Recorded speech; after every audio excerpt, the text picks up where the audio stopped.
আচ্ছা, তোমাদের সবাইকে আমি একটা কথা বলছি আর কি।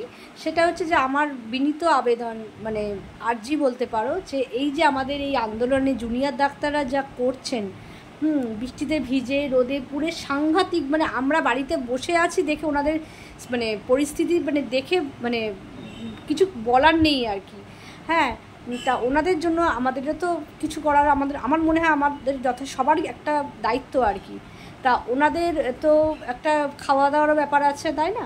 তা আমি দেখছি অনেকেই যাচ্ছেন, ওনাদের জন্য খাবার দাবার অ্যারেঞ্জ করছেন।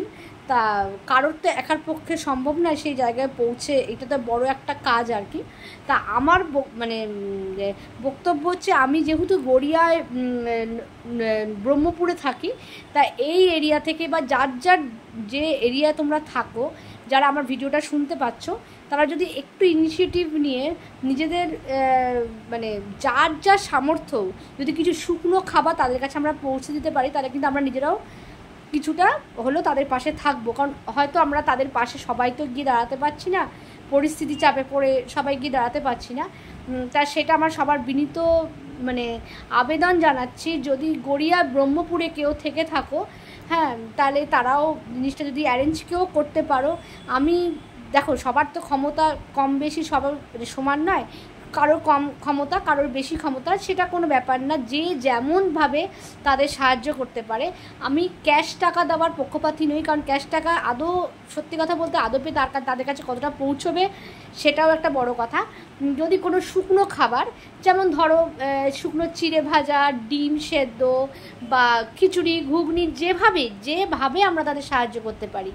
হ্যাঁ, কারণ তারা তো যেমন একটা সমাজের রোগ দূর করার জন্য, সমাজের একটা ক্যান্সার, আমাদের শরীরে কোনো অসুখ হলে তারা যেমন এগিয়ে আসেন, তেমন সমাজের ক্যান্সার দূর করার জন্য তারা নেমেছেন।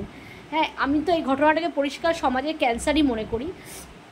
তা এইটুকু বলার জন্যই আজকে আমি এই ছোট্ট করে শর্ট ভিডিওটা দিলাম। তোমরা যদি আমার ভিডিওটা কেউ শুনে থাকো, তাহলে প্লিজ বলছি, এটা তো কোনো খারাপ কিছু নয়। আমার যতদূর সম্ভব সবারই একই মত হবে।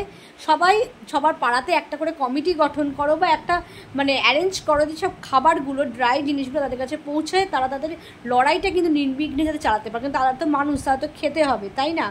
তা সেই জন্যই বলছি, যদি গড়িয়ায় ব্রহ্মপুরের কাছে যদি এরকম কোনো অ্যারেঞ্জমেন্ট থাকে, অবশ্যই গ্রুপেগুলোতে লিখো। হ্যাঁ, যার যেমন ক্ষমতা সে অবশ্যই সেরকম খাবার তাদের দিও। কারণ দেখো, একটা জিনিস মনে রাখবে, তারা আমাদের কাছে এখন ভগবান, এবং তারা যে পরিস্থিতিতে আজকে লড়াইটা করছে, আমাদের ডাইরেক্ট আমরা হয়তো যেতে পারছি না, বা আমাদের পক্ষে যাওয়া হতে সত্যিই সম্ভব হচ্ছে না। হ্যাঁ, যদি আমরা এইভাবে তাদের পাশে থাকি, তারা কিন্তু কিছুটা হলেও মনের জোর পাবে আর কি। অনেকেই খাবার দিচ্ছেন দেখলাম, যেহেতু ওনাদের একটা যেহেতু এই সিচুয়েশানে আছে, তাদের তো পেটটা ভরাতে হবে। তাই জন্য সবাইকে রিকোয়েস্ট করছি, ভিডিওটা প্লিজ শেয়ার করো।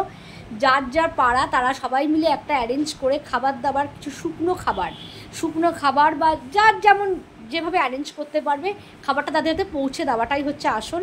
হ্যাঁ, এই পরিস্থিতিতে আমরা তাদের পাশে থাকি, তাহলে কিন্তু আমার মনে হয় একটু হলেও কিন্তু আমরা তাদের সাথে থাকবো।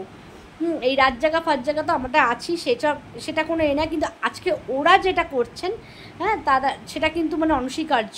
ওনাদের যা যা করছেন, সত্যিই আমরা চিন্তাভাবনাই করতে পারি না।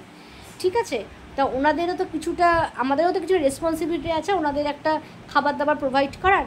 তা আমি বারে এটাই রিকোয়েস্ট করছি, কারণ তোমরা মনে রাখবে, মা দুর্গা কিন্তু একা অসুর নিধন করতে পারতেন না, যদি অন্য দেবদেবীরা তাকে অস্ত্র দিয়ে সাহায্য না করতেন।